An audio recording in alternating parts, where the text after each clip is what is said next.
Ucha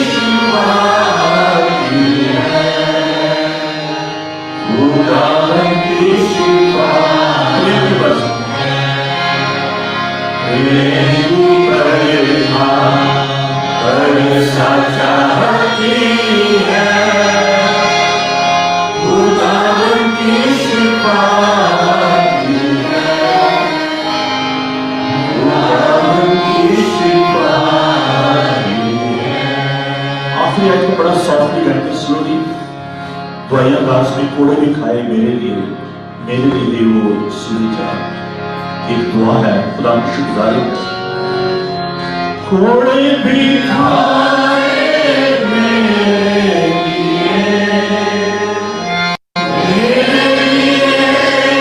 वो सुनी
रूह की बारिश बरसा चाहती है, खुदा उनकी शिफा आती है।